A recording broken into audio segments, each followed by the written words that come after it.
Hello and welcome to the Cup of Triathlon podcast. We're brought to you every week by our sponsors, precisionhydration.com. Leaders in triathlete sweat testing and hydration with multi-strength electrolytes that match how you sweat. 15% off with the code CUPOFTRI15 and our other sponsor, Team Oxygenaddict. Online triathlon coaching, event-specific training plans, coaching guidance from coach Mr. Rob Wilby, and a supportive teammates in a private Facebook group. And also a big shout out to our patrons, who kindly support the show with a monthly donation, for which we are super grateful. Thank you. Yeah, and we'll be talking a little bit more about that later on. So, hello Hells, how are you? Rob, I am fine, thank you.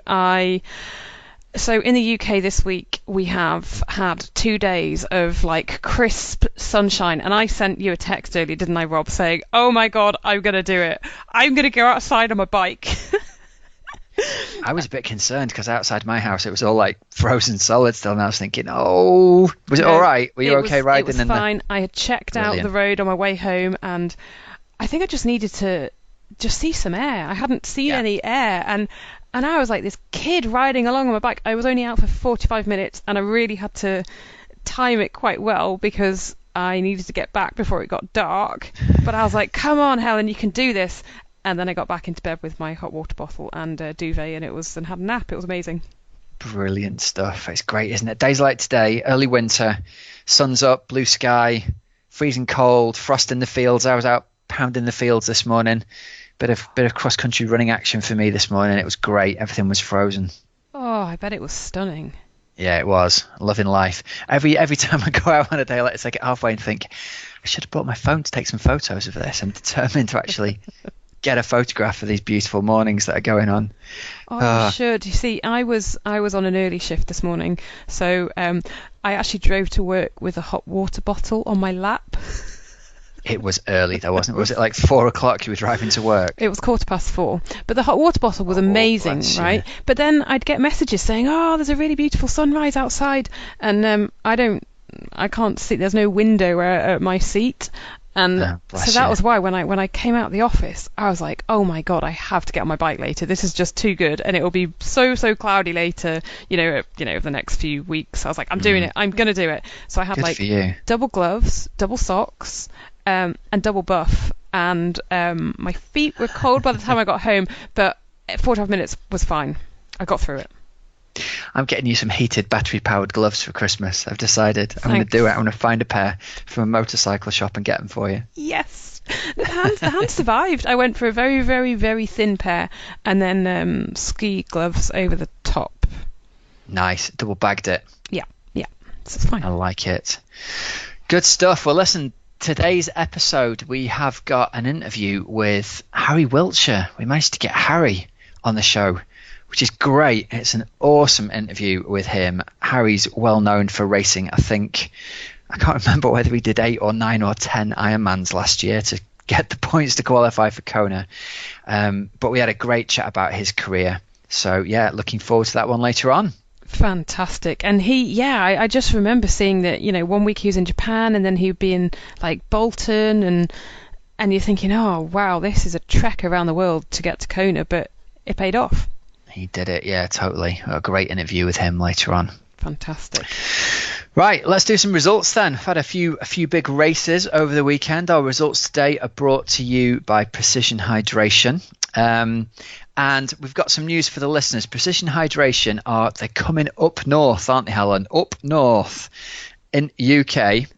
So if you're in the northwest of England and you fancy having one of their advanced sweat tests done, but you can't get down to their locations, they're all in the south of England, they're going to be at Knutsford Leisure Centre on Monday the 5th of December from 7:30 in the evening. They're going to be doing their sweat tests, and there's going to be 20% off on the night if you book in advance. So I'll put a link in the show notes for today's show, and you can click through. There's an email address to send them to. You have to book it in advance if you want to have it done on the night, and they're also going to do a 30-minute seminar on hydration and electrolytes and stuff for free, so you can come along to that if you want to at 8:30 just to watch, and then afterwards, if you decide you want to have a sweat test done, you can have it done, but it'll be full price. If you book it in advance, you get 20% off. So Yeah, so get it done. And we're going to be testing the wonderful Helen Murray, aren't we, Helen? We are. I'm actually quite intrigued by it, actually. I'm looking forward to it because it'll be, I think it'll be pretty interesting. Yeah, we'll get to compare numbers afterwards, Hells. Yay. It's been a revelation for me. I tell you, I've realised since having this done, I've been getting so many cramps in the night in my calves and my feet and stuff. And it's all because I'm not replacing enough salt. And every time I go and have the old pH sachet, I don't suffer that night. Then I forget. It's like doing prehab work for my Achilles. When I do it, I don't get sore. When I do it, I don't get cramps, and then I forget, and I get cramps again and get woken up with my calves locked solid. It's horrendous. So I'm going to see if I can get it prescribed on the National Health. Oh, yeah, do that. I wonder what it's a need. Yeah. I need more electrolytes. No, more it will be really, really interesting. I'm looking forward to it, actually, Rob. Yeah, it'll be good, and we'll record some clips for the show and see if we can make a bit of a segment out of it. Where should we start? Shall we start over in Hawaii? Yes, let's do that, because I always think, it's the Ultraman World Championships, which is essentially it's double. It's bonkers. That's what it is. It's absolutely mental. So it's a 3-day race in Hawaii. For day one, it's a 10k swim point to point. So none of your 3.8k swims here. So what's that? 2.5 times an Ironman. 10k swim straight into a 90-mile bike ride. Day 2 is a 171-mile bike ride, and day 3 is a double marathon, 52.4 miles. So that's a good weekend workout for anybody, isn't it? Yeah, it's not too bad, is it? I can see you doing this, Hells. It's your kind of bag. What, my kind of mentalness? You're kind of like enjoying the weekend of exercising. I can see you doing that. It's quite extreme, Rob. Oh, it's very extreme. There's no question. I don't think it gets any more extreme than this, does it? No. I always think it's quite interesting looking at Ultraman, because it does get a bit of coverage compared to, the sort of decker and the double decker that Dave Clamp does, who we've had on the show a couple of times, and in comparison, double decker's like another extreme. Well, double decker's like beyond the extreme, but you know what I'm saying, it's almost like it just goes under the carpet slightly, whereas Ultraman, it's so bonkers, isn't it? Well, I think the thing Ultraman have done is the branding is really good. That's it.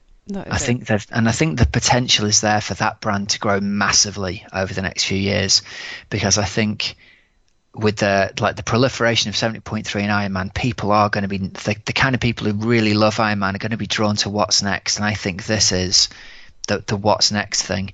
And you can see them. I know a few years ago they had one in the UK, they had one in Wales, and it hasn't happened this year or last year.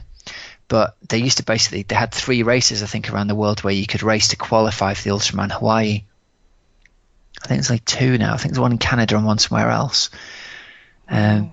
Yeah, but I can see it. I can see it taking off for sure. I can see you running.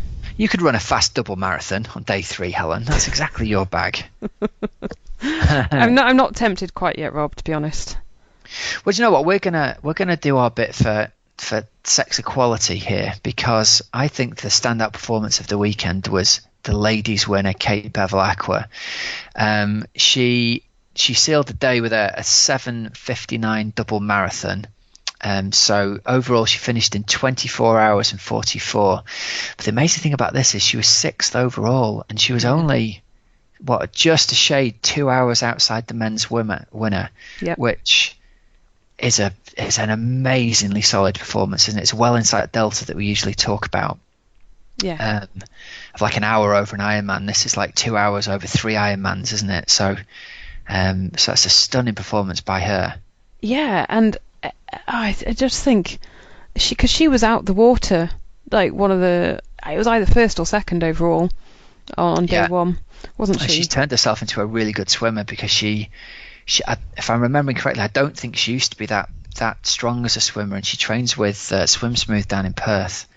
That's who you want to be swimming with, isn't it? Yeah, I think there's I'm sure I remember reading an article on their website about how they coached her. She was like a 106 Ironman swimmer when she first started working with them. So, to get her down into the low 50s or mid 50s she's done some hard work, that lady. So hats off to you, Kate. If anyone knows Kate, if anyone's listening, I would love to get her on the show. Wouldn't she be a brilliant interview? I think so. Oh, it'd be awesome. Yeah. Let's chase that down. Come on, listeners, work it out for us. Let's get that on the tweets later, Hells. We'll get on it. Did you know, Rob, that each stage has got to be completed within 12 hours? And you've got to have a team of at least 2 people accompanying each athlete. Because I think I saw on Twitter, I think, Kate's support vehicle, and they were there like ready with the gels, and yeah, it just looks amazing. Yeah, it's proper old school. No prize money. Pay your own way. Get a. I think your crew either come over with you or they assign you one when you get there. So, yeah, I think that's brilliant. Yeah, nice and work. I just think 8 hours for a double marathon. That's so cool. It's very solid, isn't it? Yep. It really is.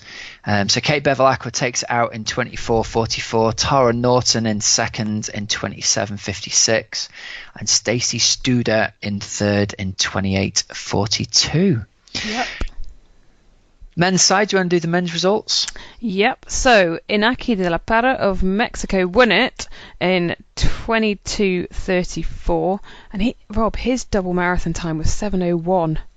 Yeah, it's moving, isn't it? Rob Gray of the USA was second in 23 hours and 18 minutes, and Tony O'Keefe of Canada third in 23 hours and 22 minutes. Can you imagine having to sprint at the end of all of that? If they're saying, come on, you've only got 4 minutes, and you'd be thinking, man, I have covered so much ground. 4 minutes is not, you could have probably sat down and had a little rest for 4 minutes at some point. It's not much, is it? I think they do the last day's run. I think they set them off, and I'm not sure about this, so I should probably check my facts before I say it on air. I think they set them off in the order, so like if you're in first place on the road, you set off first on the marathon, and say like you're 5 minutes ahead of me on paper, you get to set off 5 minutes before me. Right, so then you're sort of chasing.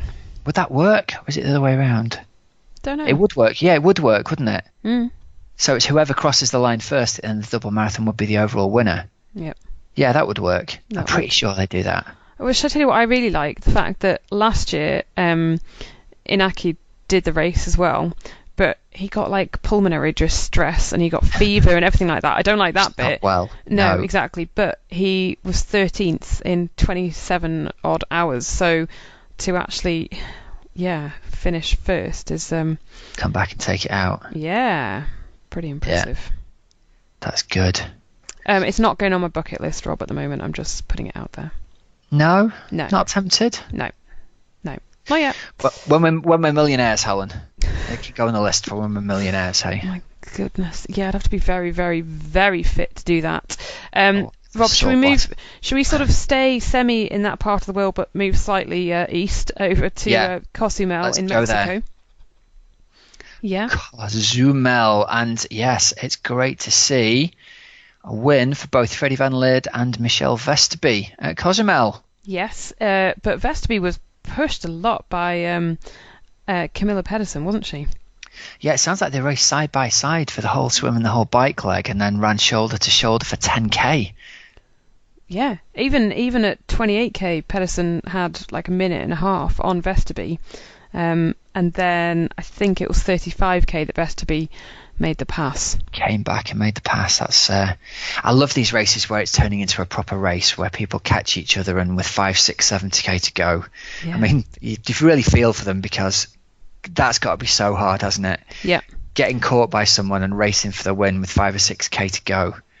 Wow, I know that. Oh, yeah, because then Camilla Pedersen actually did fall a bit further back because Lauren Brandon of the USA was second in the end. So Pedersen really must have had a bit of a crappy last few kilometres.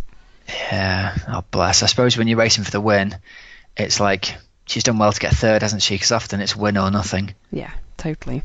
And then, Rob, do we mention at this point as well, Corinne Abraham of GB? Sure do. Yeah, last year's winner. Oh, she had a nightmare on the bike. She had 2 punctures. I know, it breaks your heart, doesn't it? Yep. And to still only be, she was 10 minutes behind. She'd have been right. And I don't know how fast she is at changing a puncher, but you've got to think that realistically, even if you're lightning fast, it's going to be 3 minutes minimum, hasn't it, per change that you're going to lose compared to rolling along at 38k an hour. It's got to be. Yep. definitely. She'd have been right in the hunt with all of them for sure. Yeah, totally. And she ran a 3:07, so decent stuff. So yeah, what a shame that she had 2 punctures to ruin her day. We should chase her down and get her back on, actually, because we had that I had that, not we, it was all my fault. I had that failed attempt to interview her when the recording software just wouldn't record, and she was on Skype about 7 times in an evening, bless her. So sorry, Queen, if you're listening. We'll get you back on, I promise. That's one for your to-do list, Rob. Yeah. Big shout out as well to Rachel Hallam of GB, who we had on the show just before Kona, didn't we? Because she didn't have the race that she wanted at all in Kona. But wow, what an impressive race she had out in Cozumel. So she finished in 9:42, first age grouper, but 8th female overall. Yeah, it's a great performance, isn't it? Isn't it? And to be within 30 minutes of the winning pro, that's really, really solid. I wonder if she'll step up to race pro. I think it was one of those dilemmas, but obviously she has she's got. She hasn't had the race she wanted in Kona, has she? No, she's got the she's a sheep farmer as well, and so then making that decision would be pretty tough. But she said afterwards, big thanks to everyone for the support today. Great end to the season, taking the overall age group win at Ironman Cozumel and putting Kona disappointment behind me. Cool stuff. That's good to hear. Yep. And over on the men's side, good to see Freddie Van Leer take a win out. I'm a big fan of him. He seems like a nice guy, and I don't think he had the race he wanted out in Kona either, did he? Right. He got a penalty, didn't he? Got pinged for not drafting, but a riding in a line offence, let's call it that. Right, okay. And Harry talks a lot about this in the interview later on. He talks about the dynamics of trying to ride in a pace line at Kona, and how, like when the analogy is like driving on the motorway, when someone accelerates and then brakes, and you have to brake and then they accelerate. Yeah. And then it kind of like gets passed on back down the line, and so the guys at the back kind of get whiplashed off the back of the line, or they ride into the draft zone, so they have to brake really hard. And his feeling was a load of guys who got pinged like Freddie was because of this kind of concertina effect that was going on. So yeah, good to see Fred Van Leer get another win. We'll see him back in Kona next year for sure. He takes it out in 8:03 from Matt Russell in 8:04 and Chris Lieferman in 8:09. So again, super fast racing at the top end, really close, eh? Yeah, really, really close. So brilliant stuff at Ironman Cozumel. Isn't that one of the last big races of the year, Rob, I think? Yeah, what have we got coming up? Ironman Western Australia's this weekend. Yep. So that's down in Busselton. That's a big Southern Hemisphere race, obviously, and a fast one as well. If the conditions are right, it can be lightning fast, sort of sub 7:50 for the men and sub 8:50 for the women. And then, show my commitments here a little bit. I'm not sure there's much after that, is there, until after Christmas? No, you've got the half Ironman. Oh, we've got the not in terms of Ironman, but you've got the Dubai, isn't it? Bahrain, even, sorry, 70.3 Bahrain, which is usually over the past couple of years that's had a big field, hasn't it? And then you've got 70.3 Taupo as well. But yeah, in terms of actual full distance Ironman racing, Western Australia is the last one. Yeah, well, see how they go. We've got a couple of the boys racing there. Pete the Fish and Pete Price are out there, aren't they? Oh, yes, some friends. I remember them telling me about it. It was a bit of we're going to go to Australia. Brilliant. Yeah, Price's 10th race, so he's treated himself to something special. So, have a good race, boys, if you're listening. Be good to see how they go out there. Right, let's move along. What have we got coming up next? We've got Coach's Couch and a question from none other than Joe Skipper. Yep, Joe got in touch and he said, do you believe polarised approach to training is best or a more standard periodised training approach? That's a cracking question from young Joe, isn't it? Yes. Righty, so there's lots of different answers to this, and the first one to say is when we're talking about periodising stuff, all we're talking about is periodizing just means breaking the year up into chunks and doing different things at different times of the year. So a standard periodization idea would be that during the winter months, you're going to do a lot of slow zone 2 aerobic base training. And then as the season approaches, you're going to start doing some shorter, sharper, faster stuff to get you ready for the race season, in inverted commas. A more polarizing approach is to look at things slightly differently and to say, well, we're going to do some really high-end top, FTP type work on the bike, and then some really easier work as well.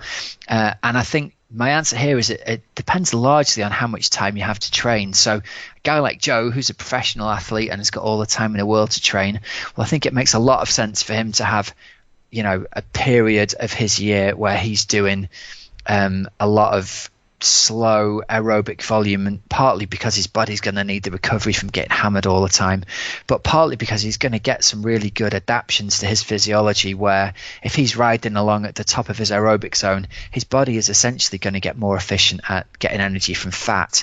And that's a large part of the success that he's going to need for being really strong at the end of his marathon, is raising that, if you like, the aerobic threshold, not the anaerobic threshold, but getting more energy from fat from his body. So that would be a big benefit for him. The way that I coach age groupers in Team Oxygenaddict is different to that, and it's mainly because a lot of the guys that come to me don't have more than 7, 8, maybe 9 hours a week to train. And if you've only got 7 hours to train, or sometimes even less than that, it doesn't make a huge amount of sense to try and spend that training time going slow, because you're going to get more fitness bang for your buck by training at the top end. So my guys will spend November, December, January, February focusing on improving their bike power by training really hard on the bike, doing FTP sessions. Steady running is going to happen most of the time during that period, so that's where they're going to get their aerobic training, and the aim of that is simply to not get people injured. And again, the swimming is going to be mostly technique based, and there might even not be very much of that, just because I want people to be spending their training time in the most effective way, which during the winter you're going to get the biggest bang for your buck by basically improving your bike training, improving your bike fitness rather than anything. And then as you approach your race season, as you approach your 70.3 or Ironman race season, you can start doing more longer distance training then. And if your FTP has got strong and has got high during the winter, when you transition to riding outdoors, you're going to find that you're riding faster for the same effort, and you can then go outside and do your 3 hour, 4 hour, 5 hour rides, but maybe you're averaging 2 kilometers an hour faster than you were the season before for the same given effort. So that's the benefit for age groups, I think, of doing the kind of inverse pyramid, reverse periodization thing. For Joe, he's going to have to balance doing a big chunk of the base miles with getting some of his hard work done as well. So yeah, hopefully that answers the question, Joe. Drop us a line, mate, if you want any more clarity on that one. Rob, I'm just going to ask you another question, because some people who are listening to this might not be focusing on Ironman or 70.3. They might be focusing on, duathlon, or so like shorter distance or Olympic distance racing. Would you give the same answer because they are age groupers? Yeah, well, actually, what I do is the same. It's the same for those guys, with a slight difference in that we'll spend chunks of the winter working on raising FTP, and then we'll have a chunk of time doing some traditional base type training. And it kind of cycles back and forth between the two, because I still don't believe that if you've only got 7 hours to train, I don't think the best way to get fit is to spend those 7 hours noodling along, because there isn't really enough time there to get the adaptations that you'd get from doing, this idea of traditional base training comes from athletes who were coached and were professional, or coached and were part-time workers or whatever, and we're putting in 20, 25, 30 hours a week of aerobic training. Well, that's going to give you a very specific change in your physiology, but you're not going to get that same change by pootling along for 5 or 6 hours during the winter in zone 2. I think you're going to get much more bang for your buck by doing a block of work and raising your FTP, and then maybe spending a couple of weeks doing some base training and let that harder work sink in. But yeah, we'll have a chunk of time doing some lower intensity stuff before then. For them, in the build up to their race season, they're going to be doing specific work aimed at either their duathlon or their sprint or their Olympic. So again, stuff that's at or above whatever race intensity they're going to be racing come their race season. Amazing. And Rob, I was just thinking, right, just adding in another question, because it's always good. People like to pick your brains. If like put me on the spot, don't you? This is great. Well, I think it's useful though, because right, good. Yeah, let's do it. If a lot of you do hear and you see a lot of photos of people doing cafe stops on bikes at this time of year. I know, because you've coached me now for 4 or 5 years, I don't think I've ever really done many rides with cafe stops, because you're not really a massive fan of them. And I guess if you are doing the higher end stuff at this time of year, there is no place for the cafe stop. I think, there's another angle to it all, isn't there? There's you're going out for a ride with your mates for a social ride, and you want to stop and have a coffee and have a social chat. I think that's absolutely valid and fine, but I think you're going to struggle to find any kind of physiological justification that's going to improve from the your extra fitness cake from having cake and coffee. Yeah, exactly.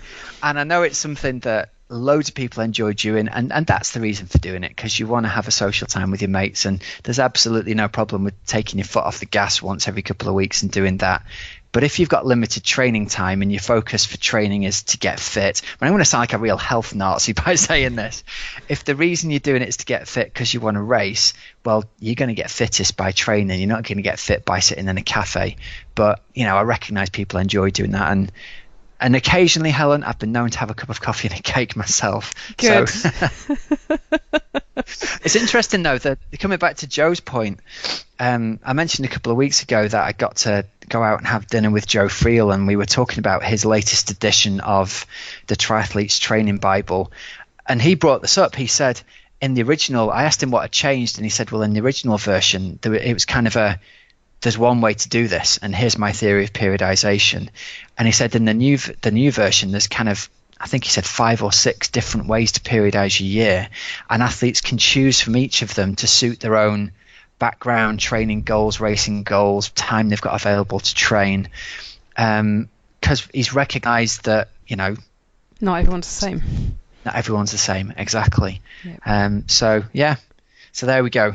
Things kind of evolve as they move through time, I think, don't they? I think they do. I'm going to stop asking questions, but hopefully it's helpful. Rob, should we move on to the interview of the week?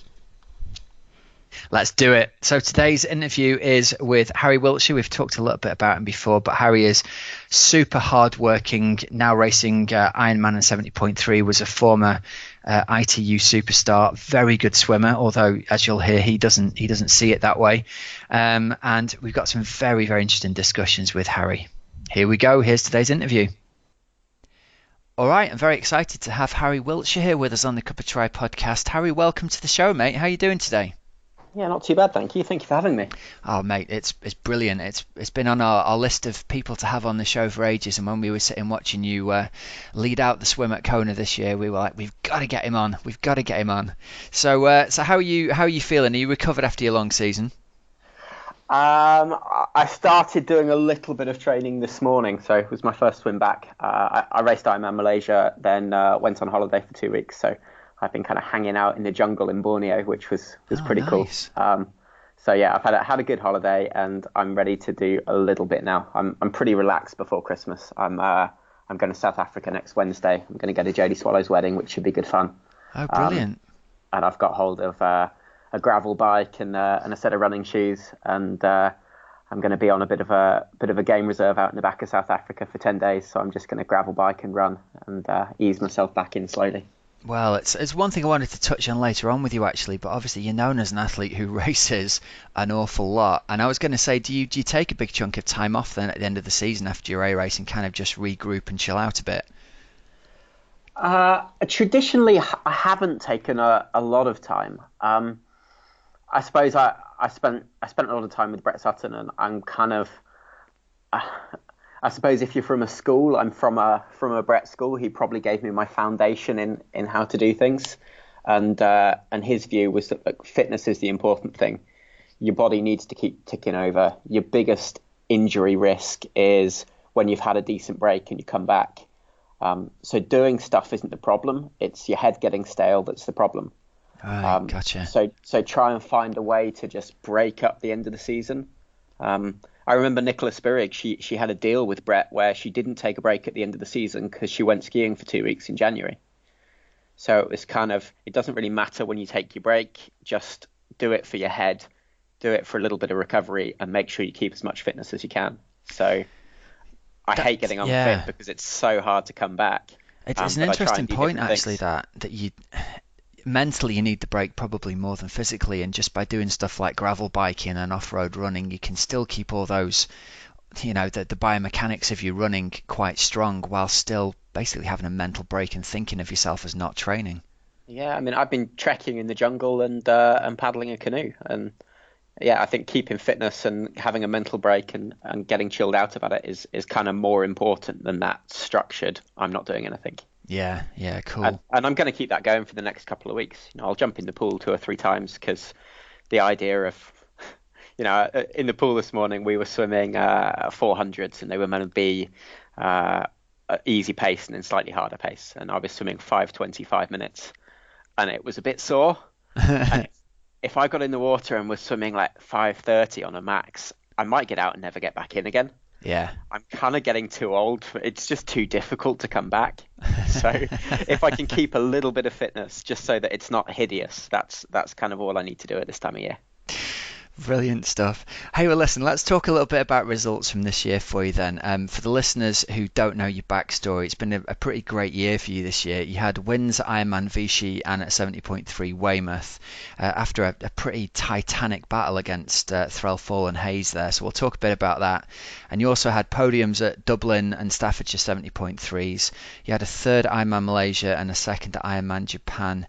Malaysia was 2015 and Japan was 2014. So it must have felt pretty good to nail that win at Vichy this year, right?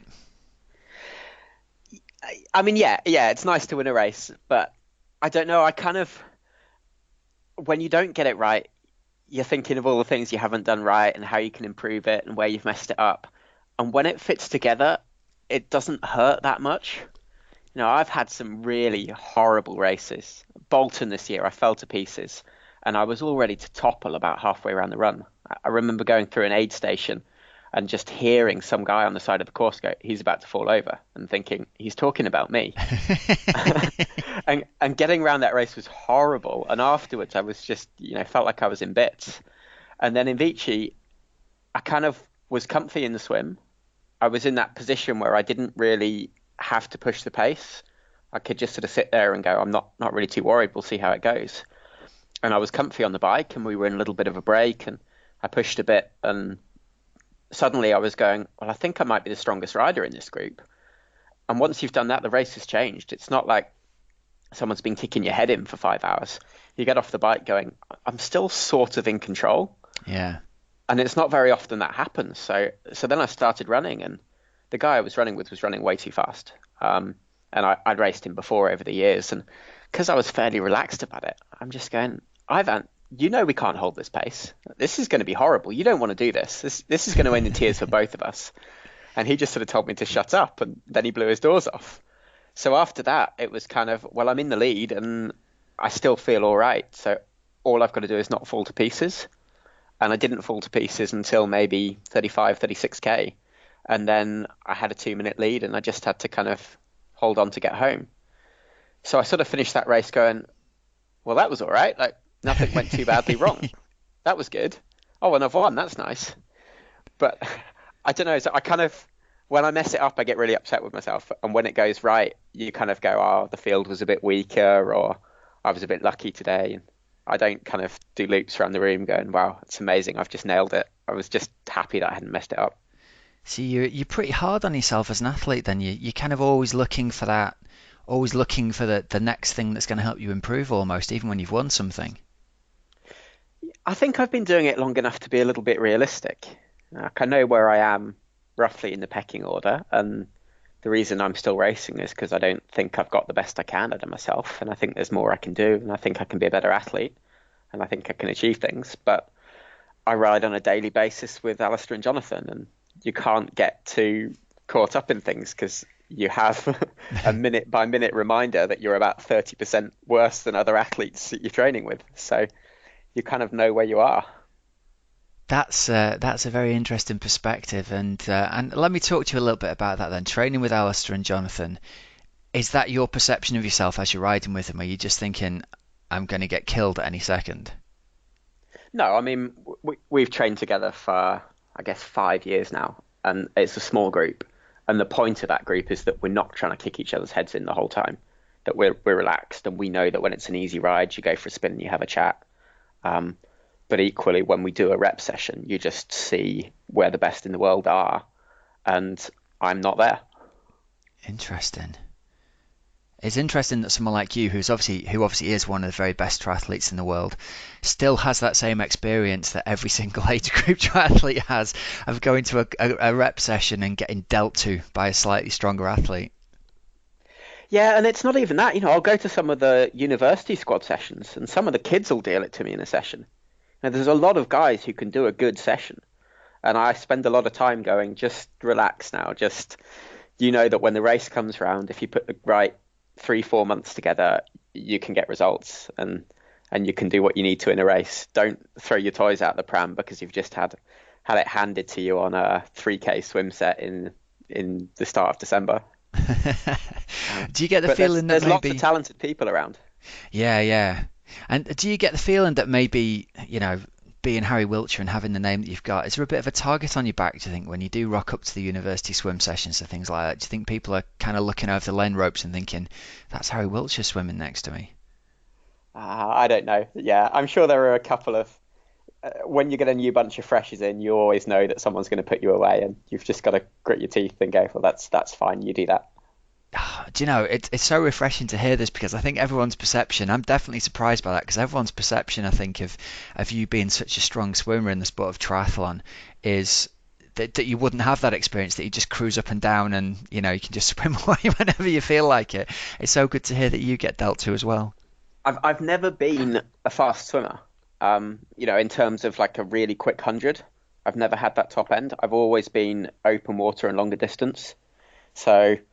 yeah, as long as I've trained with groups, if we do short, hard reps, there's people who just put me away, but they can't swim with me open water in a race. Yeah, interesting. So we're talking about swimming. Let's go on this route for the time being. I had a bunch of my friends over and we watched Kona on a big screen, and obviously, as you know, the coverage sometimes can leave a little bit to be desired there, and you're trying to work out who's in the swim pack and who's there, and the commentators were talking about Frodeno's leading out the swim, and we could see the Hoob swimsuit in the water. One of the guys was saying, I think that's Harry Wiltshire swimming there next to him. So when it came to the final few 100 metres and it all started going down, we were sitting there saying, do you think he's going to have a go? Is he going to sit there? Is Frodeno going to take this out? And then all of a sudden, it was like the gloves were off and it was a full-on battle for the line, wasn't it? Yeah, I mean, it started before that, really. So the start line in Kona is tough. There's a long line, and the guys on paddleboards, they do kind of a circuit to keep you behind the line. So they've got probably 25 guys on paddleboards who just move constantly along the start line to stop you pushing forward. And then the gun goes, and they're kind of all still there. So I just got stuck at the start. I got stuck underneath the paddleboard with the guy on the paddleboard trying to paddle out of the way and kind of paddling into my head. Oh, no. And as I said, I don't have a lot of speed. So that first 100 meters where everyone goes nuts, I ended up on the wrong line. And at about 250 meters, when I looked up, I wasn't in the top 20 for sure. Is that right? Really? You were that far back at that point? I was well battered.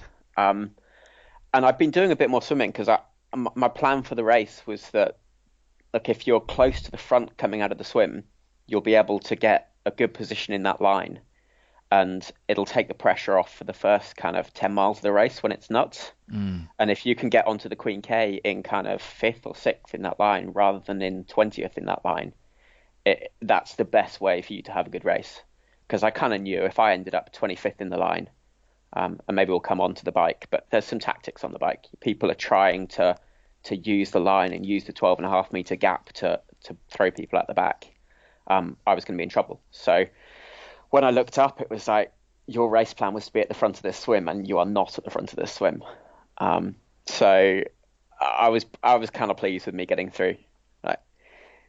As I say, I'm happy to say when I wasn't at the right level and I've not done the right thing, and maybe it was a weaker race, but me getting through that swim field was a big deal for me. I had a lot of work to do. Yeah, I bet. And how long did it take you to get to the front of the group then?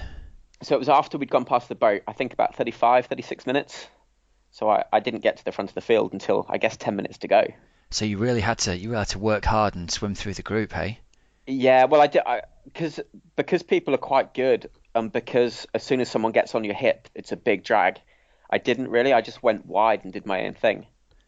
So tried to swim a different line and tried to just work up, not on the line. Got you. Yeah. So yeah, Okay. I'd spent a lot of tokens I didn't want to spend getting to the front of that swim, but I felt that to have a good race, I needed to be near the front coming out onto the bike. But that was kind of error one for Kona, that it took me 35 minutes to get to the place I wanted to be in the swim. Yeah. And did you feel you maybe worked a significant amount harder than you really wanted to get yourself in that position? Yeah, I've thought afterwards, would I have been better just going, you got that wrong. Just sit in here, come out 15th and don't break a sweat. But yeah, I think if you come out 15th, the way the start of the bike goes, you're right on the back foot. So I think I'd do the same again. Try and put myself in the right place. Isn't it amazing that the whole dynamic of your race changed based on the fact that a paddleboard guy was 1 meter to the left or right, and if he'd been further over, you'd have had a clear run and everything would have been cruisy. Yeah, but there's always something that happens in a race, and if you're in good enough shape, you deal with it anyway. Yeah. Yeah, sure.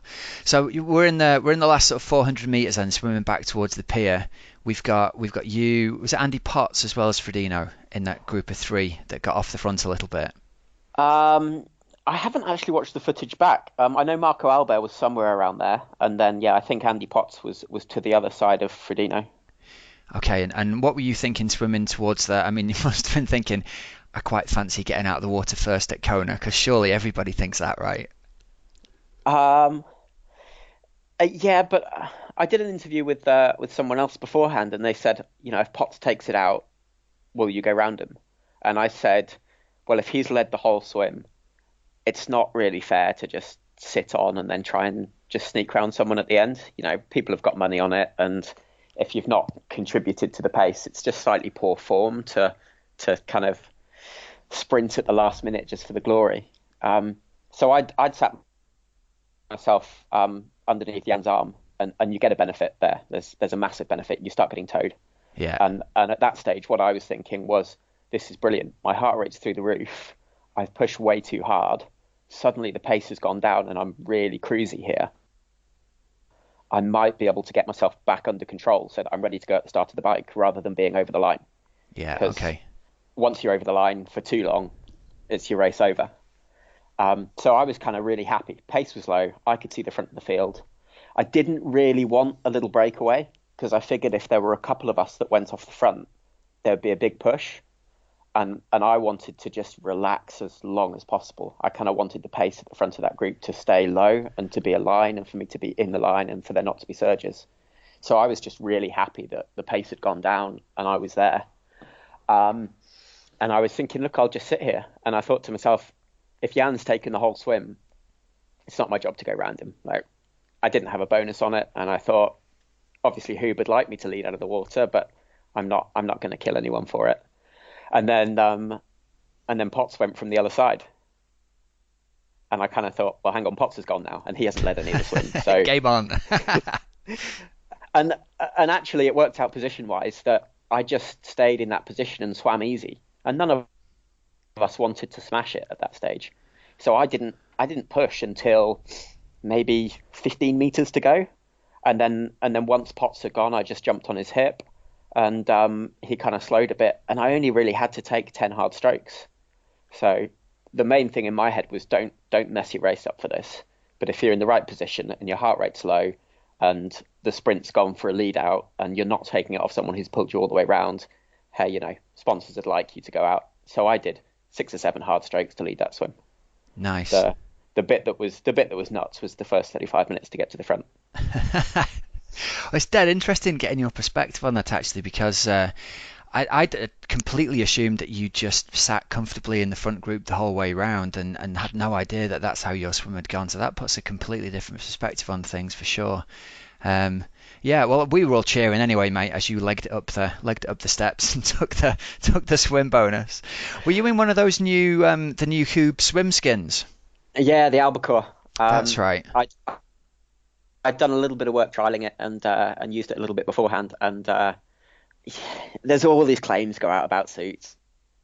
And I remember Benji Sanson back in the day when he was with one of the big swim companies, and I was like, "Oh, Benji, I've heard this new suit's a second per 100 faster." He just sort of looks at me and smiles and goes, "Yeah, I've been in so many suits that are a second 100 faster. I'm actually a 1330, 1500 swimmer now." So, it's tough Pinch to of do, salt. but genuinely, I did 15 100s in the old suit and in the new suit, and I was about a second per 100 faster in the new suit than the old suit. Interesting.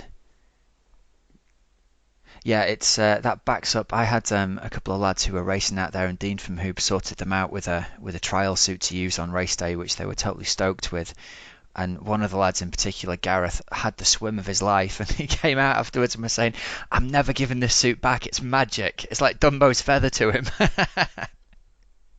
Yeah, no, I can't complain with the suit. It certainly did the job.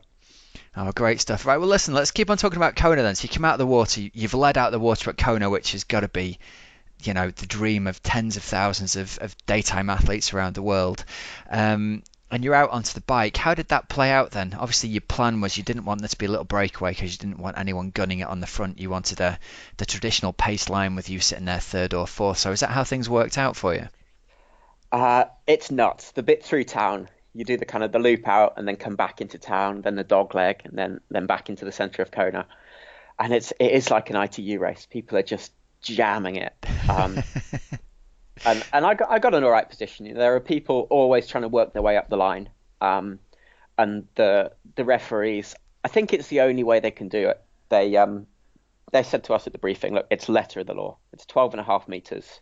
There's no looking at it, no saying that's unfortunate. You didn't mean to go in that gap. If you enter the 12.5 meter gap, we will show you the card. If you go to pass someone and you don't get past in your 20 seconds, I think it's 20 seconds, then you're going to get shown a card. If you move out and there's no gap to move into, you've got to go to the front of the field. So that makes the race just super tactical at the start, because there's people who want to come through, but if you're 20th in that line and everyone's at a 12.5 meter gap, you've got to do something phenomenal to get to the front. I'm not very good with the maths, but you're talking about like 10 minutes at 450 watts to get to the front or something. Yeah, that must be like a 300 meter pace line, mustn't it, to get past where everybody's already riding at 44k an hour or whatever. And if there isn't a gap, you can't move in, and you've got 20 seconds to go past each person. So if they're riding at, 330 watts, to get past them for 10 meters in 20 seconds, you've got to do a lot more than that. And then you've got to do it again and again. And that's what happened to 3 or 4 of the guys. I know Patrick Lang and Fred Van Leerd, they were trying to move to the front of the field, and they'd gone to the side, but they had 15 guys to move past, and they just couldn't get all the way up there. So that's where they got their cards from. That's where it came from, right? They were riding illegal, but they just didn't.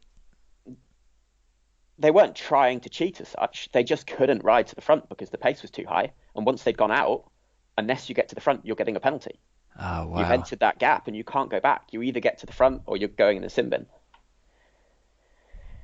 So it's a tough race. And then there's guys at the front of that line, once it's got strung out, which I'd never realised before. They know that if they just put in a big effort, it's a big deal to split that race just with a big effort on the front.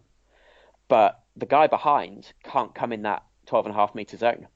So if they kind of go for a drink and freewheel, or even if they just dab their brakes because they've maybe seen something in the road they need to brake for, the guy behind's got to slam his brakes on because he can't go into that 12.5 meter zone. And the guy who's 15 athletes back is doing a track stand. So if that happens, and then the guy at the front whacks out 600 watts for 2 minutes, the guy who's just done a track stand and has got to hold that track stand for, 10 seconds before he can start riding again. You can only do that a few times before you get popped out the back. So it sounds like you're getting an effect a bit like you do on the motorway when some cars up the front brake and then the cars further back brake and then the cars at the front accelerate away. Yeah, that's a good way of explaining it, and that's how it breaks up. Do you get a sense that there's tactics playing out, that people are doing things like that on purpose so that they can break the pace line up, or is it just an unexpected consequence of the way things happen?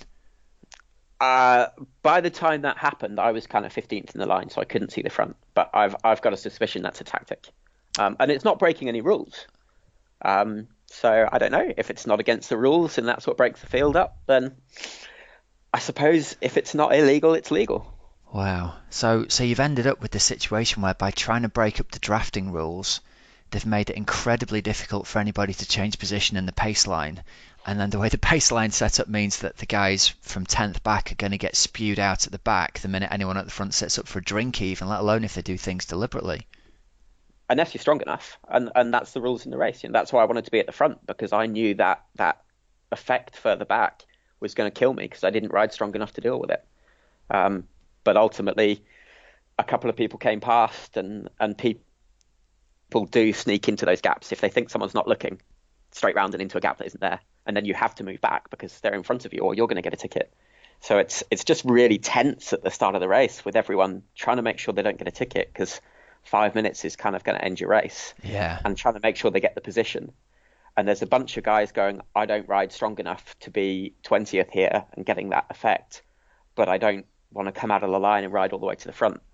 So until kind of 40, 50 miles, it's just really tense. And there's sometimes you're not pedaling at all. And then other times it's absolutely on the rivet. So it's not exactly the cruisy sort of steady aerobic effort that you'd really hope for from your physiology's point of view for an Ironman, is it? You've got a 4.5 hour full-on interval session going on. I mean, it changes. I guess I don't know. I've not been there past 60 miles, so I get the feeling it settles down once it's broken up and people have got their groups and they just start to ride at an even tempo. And once people kind of know where they are in the race, because by the time we got to the turn at Harvey, and people are coming back down the hill, then you've got small groups, and I think people are just settled in and happy to work with those people in their group. And you feel like it's just kind of sorted out at that point. This is where we're going to stay, and then the tension's kind of exhausted everybody, really. Yeah, and if someone's going to get dropped on the way back, then it's because they've blown the doors off. So you just hold your pace and expect that if someone's not good enough, they'll get dropped out. Yeah, got you. And from my point of view, I wasn't strong enough to deal with that on the bike. My heart rate had been high from the swim. It didn't go down because I was dealing with the surges. I was in pretty good shape. I was pretty fit, so I was able to hang in there till kind of 60, 65 miles, I think. But I just had my heart in my mouth the whole time. And then suddenly with that heat and humidity, I've got like 100 watt power output and a 200 beat heart rate. And that doesn't work. And was that literally what happened then? You just felt like you just popped and it was just survival mode from that point on? Yeah, and that's a lot of guys. You know, I was riding past people who popped, and by that stage you kind of know you're in trouble. So you'd say to someone, "Are you all right?" as you went past, or "Come on, buddy, let's see if we can keep pulling." And just a string of people were going, "I'm gone. I can't turn anything." My heart rate's through the roof, and there's nothing I can do. And that's kind of how it ended up. I ended up with Will, and the two of us just rode back. Like, we were trying to go to the front and do 5 minutes on the front each. And every time Will rode past me, he was like, "I'm dead, man." And I go, "I can't do anything. I'm smashed. Come on, let's keep pushing. Let's see what we can do." But we were just dragging ourselves home. And you sort of know before you go, it's the best athletes in the world on the day that they've tapered for, in the form of their life. And if you try and go with the race and then you get it wrong, it's going to end in tears. It's going to go horribly wrong, I guess right? that was me and Will and Joe. And I didn't speak to Tim after the race, but I guess kind of similar, that all the Brits tried to go for it, tried to do everything they could. And when we weren't good enough, we had to drag ourselves home. Well, I think full kudos to you, because you've gone there and you've laid it on the line. You've not gone there and gone, "I'm going to hedge and try and finish in 12th. You've gone there and gone, it's all or nothing. It's top 6 or nothing here. And I think there's a lot to respect in that, Harry, for sure. Other people have said it the other way. Like, you're an idiot to go thinking you're going to finish top 6. If you're going to go to Kona, then keep it stable. Don't go with the surges. Try and run through for 15th. That's a result you can be super proud of. I don't know. I wanted to go and try and mix it with the best guys in the world. I'm not sure if I'd do it differently next time. Well, I was going to say, if you went back there, would you go back with a different strategy, do you think, having tried it this way? Do you think you'd go back and try something else next time? Yeah, I was in a similar position the last time I went to Kona, that I just got shelled out of that line because it was going too fast for me. So, yeah, if I go back again and try and do exactly the same thing and get exactly the same result, then what's the quote? If you do the same thing again and again expecting a different result, that's the definition of stupidity or something. Yeah, I think so, yeah. Yeah, I need to think, if I'm going to go and do that again, I either need to find a way of riding 20% stronger, or I need to try and ride it slightly differently. Yeah, I need to do some thinking about that.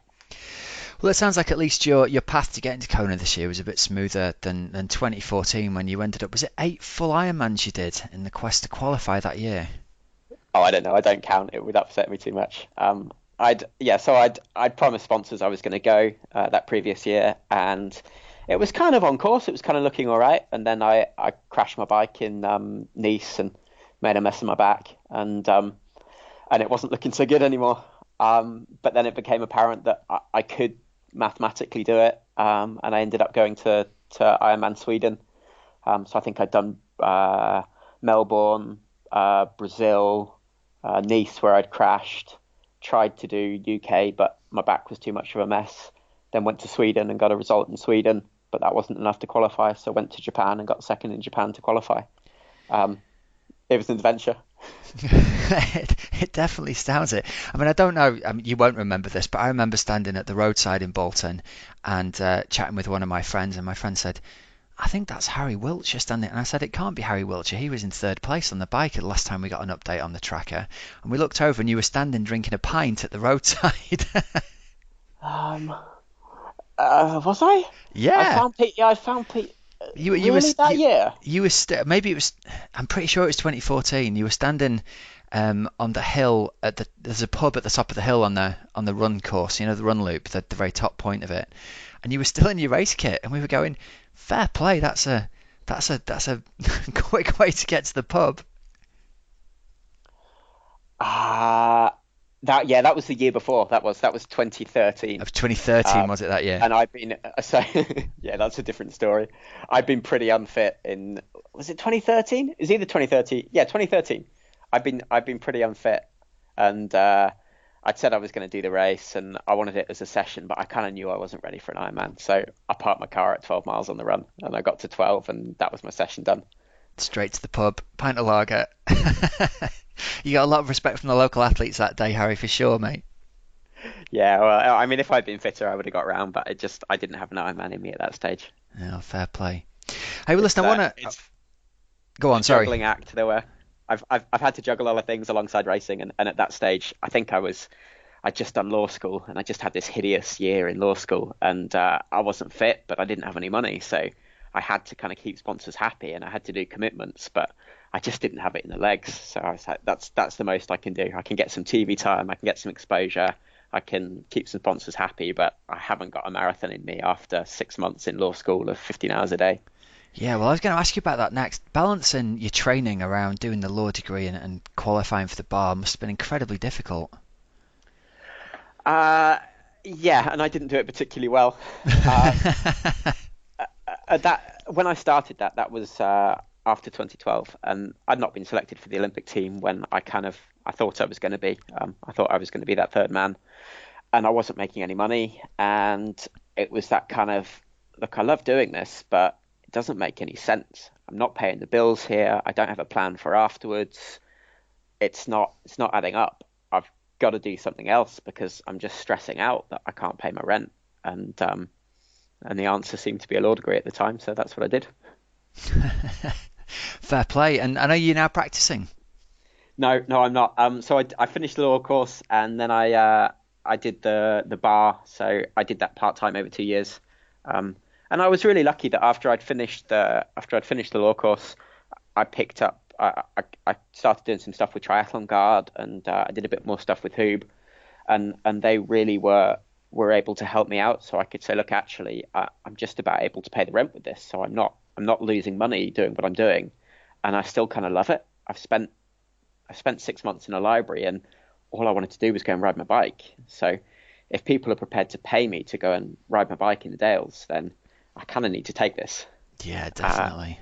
And then I had the chance to do the bar course part time, and I was really lucky that I got a good scholarship. So the bar course was kind of paid for with the scholarship. So if I could study for free and train full time, just with a bit of study in the evening, and at the end of 2 years, I was going to come out as a barrister and having raced. It was kind of a bit of a dream come true.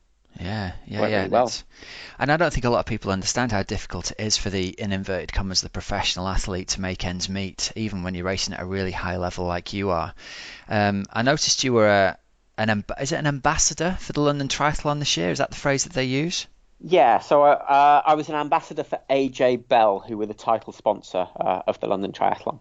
So I was working with their guys. They had their own corporate wave at the race, and they had about 150 guys who were their staff and their clients who were in that wave. And I went and met them beforehand and helped them a little bit with their training programs and with their getting ready for the race, and did some videos and some tips, and then was there really over the weekend just to support them and help them out. And that's kind of what you've got to do. If you're Alistair or Jonathan, then that's brilliant. The money comes in, you go and win a World Series, or maybe not quite this year, but what's that, $150,000? Yeah. And bike sponsors are paying you decent money, and corporate sponsors are paying you. You're making a really good living. But I'm just not as good as they are, so I'm a level down. So if I'm going to get people to sponsor me, I have to give them a way of that making business sense. And I was really pleased with what I did with AJ Bell, because come the end of it, they were able to say, look, having you involved in what we're doing has added value to our brand, and it's been useful for us. And it was great fun for me to do, and it helped me to continue being an athlete. So it was kind of a win all around. Yeah, I think it's definitely part of the equation that you have to do, isn't it? That having some business sense about it, as well as just wanting to go out and train and race. I was chatting with Joe Friel the other day. I managed to go out and have dinner with Joe Friel, which was just amazing. And part of his backstory was, he said when he started out, he would do a talk for anybody. He would talk for the women's circle if it got him out in front of people, because even if it seemed irrelevant, there was somebody there who knew somebody who knew somebody who wanted a triathlon training plan, and he would become the person that they would go to.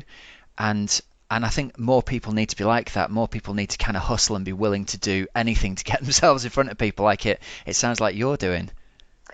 Yeah, but I suppose the other side of that is, one of the great things about triathlon is that there's not that kind of divide. It's not like your Premier footballers who are never going to meet your Sunday League players. Yeah, totally. Not that I'm trying to suggest I'm a Premier footballer level. That's not the analogy I was looking for.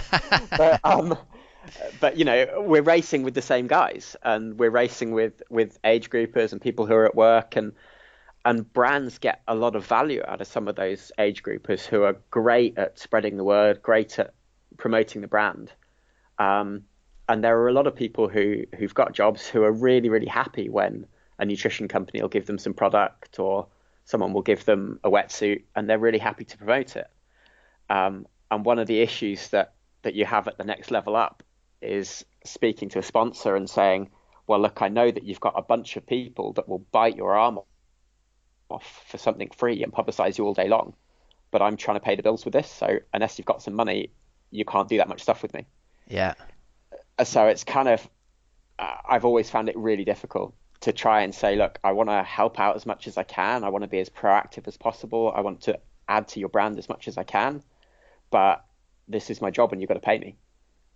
Yeah, it's a very difficult to line, get isn't that it? level right, so that you're asking for an amount of money that means that you can be a professional athlete, but you're not giving them silly numbers that means that they can't make that back. You need to be able to think of, how are you going to translate that into sales and make more money out of sponsoring me than it costs you.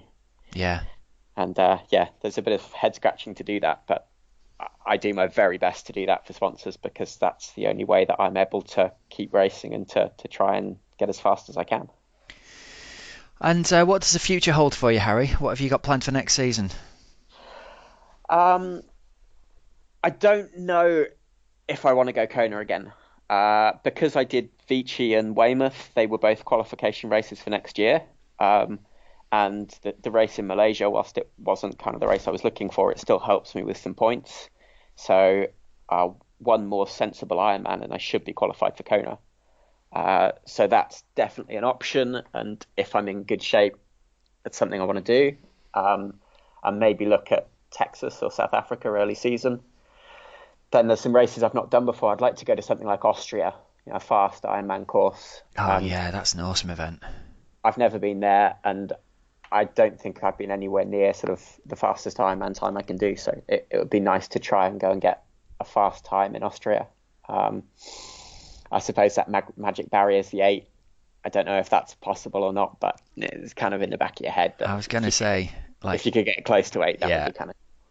Joe's done it, Will's done it. You've got to go and try and join the club, haven't you, really?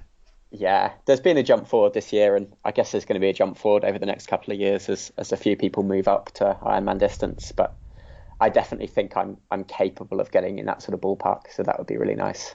Great stuff. I put in an entry for Norseman because I kind of like the idea of something a bit different. Really?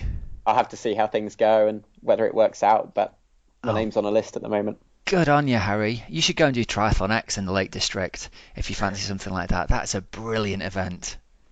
Yeah, I mean, everyone's raved about it, so it would be really, really cool to do. But I also just need to weigh up the business of paying the bills and racing, and that's for the bucket listing because it's a lot of fun. I'm not sure it's going to pay my rent very well. Well, there was £1,000 on the line this year. Who knows, man? That'll pay the rent for a month. Oh, listen, thanks very much for taking the time to be interviewed, Harry. We really, really appreciate it, and we wish you all the best for the coming season. You were going to ask me difficult questions about Hawaii, but you've just run out of time, haven't you? I think we've just run out of time for this one. Maybe we'll save it for next time. That's a shame, buddy. That's a shame.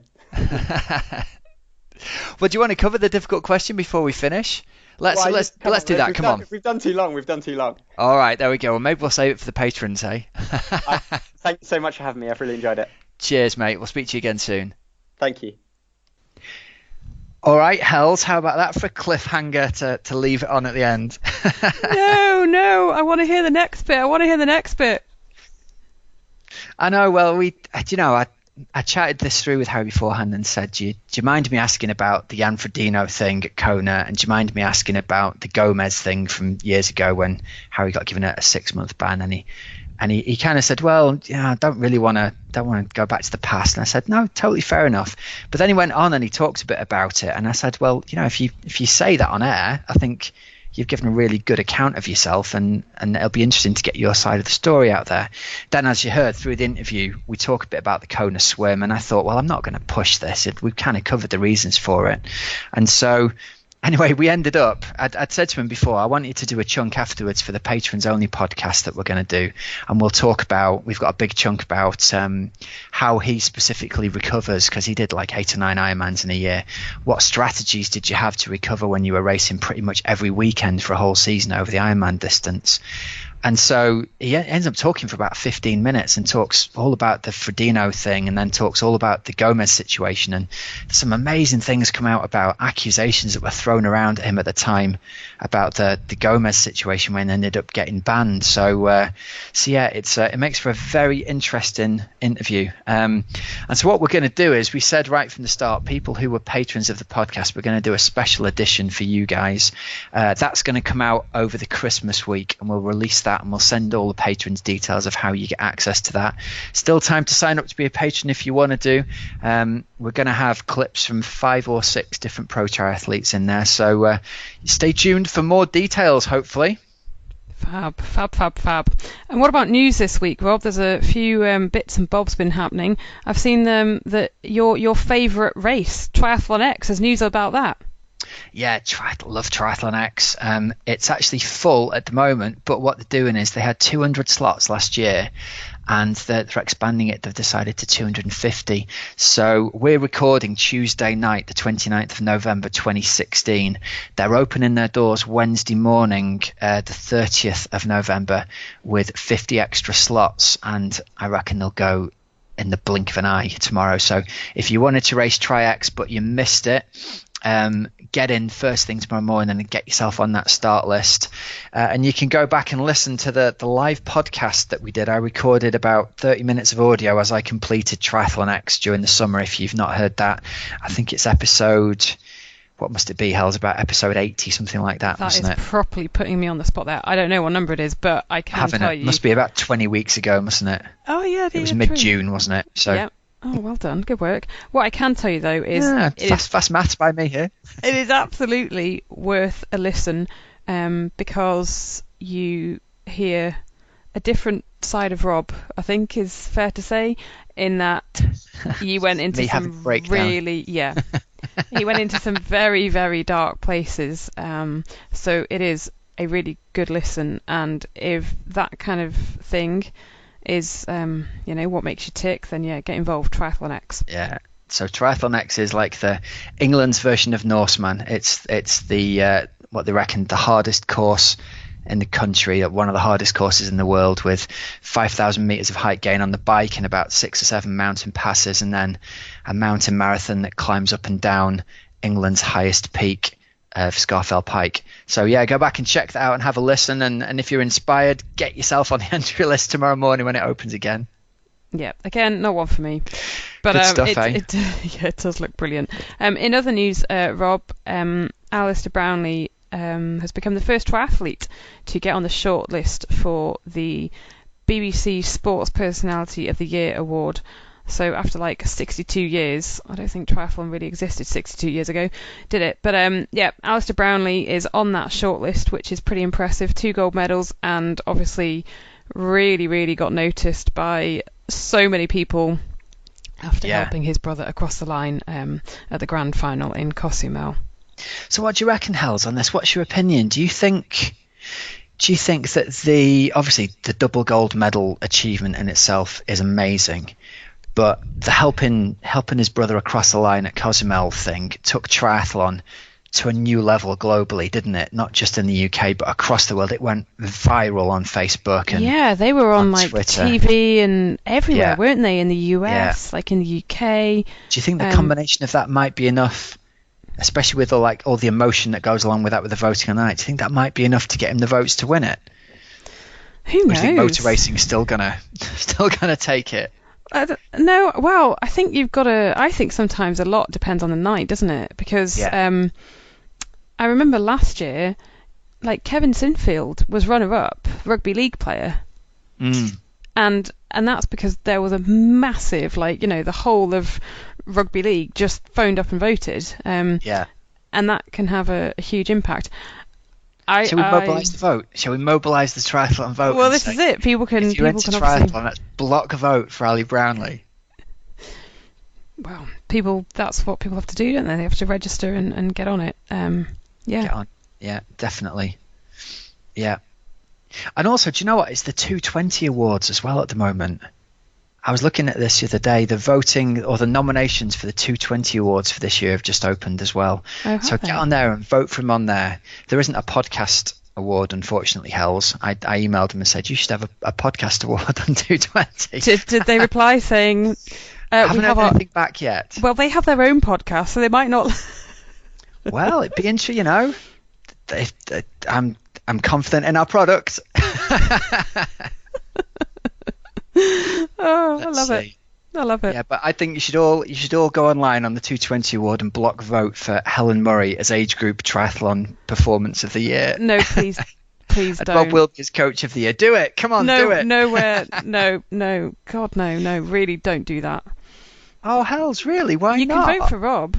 No way. Vote for you. After you got yourself almost onto the podium at Ironman UK with a run injury that stopped you running from. I didn't. No, there are a zillion other people. Because you were a minute away from the podium. Come on, Hells. It's all a popularity contest. Not I'm having any of it. I don't care what you say. I'm non-existent. I've already voted for you. Let's not do that. You can be coach of the year, but let's not have no. Yeah, it'd be good to take it to some of the other triathlon coaches out there, wouldn't it? Come on, vote for us. Oh boy, what else have we got? I think that's it for this week, isn't it? I think that is about it, Rob. Yeah, it's I have written all my Christmas cards. We have a tree up. Joking? It's not even December. I know. I've written all my Christmas cards.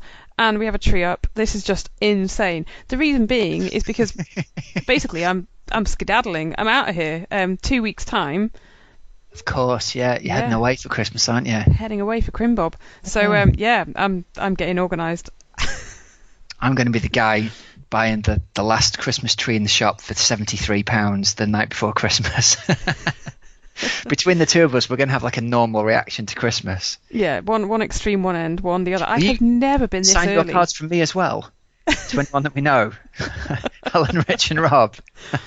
I have had to rewrite one because I thought I was going to be seeing them, and I think I said, "Oh, it was lovely to see you." And it's like, "Oh no, that didn't happen." So I had to rewrite that one. That's a whole other level of preparedness. I know, it's ridiculous. I'm impressed, Helen. Anyway, OCD or what? You love it. There we go. Right, we've Rob. put it on tonight, I tell you. Yep, I'm going to go and eat my dinner. Right, everyone. Thanks very much for listening. I hope you're inspired by the tales we've told you today. To inspire and motivate, that's our mission. So thanks very much for listening. And remember, if you're into the idea of having a sweat test done and you're near the northwest of England, click the link in the show notes and find out more about getting yourself an advanced sweat test done with Precision Hydration. Otherwise, thanks very much for listening. I've been Coach Rob Wilby. I'm Helen Murray. And you've been listening to the Cup of Triathlon podcast. Until next week, when we'll be along with more stories of inspiration, train hard, and we will see you again soon.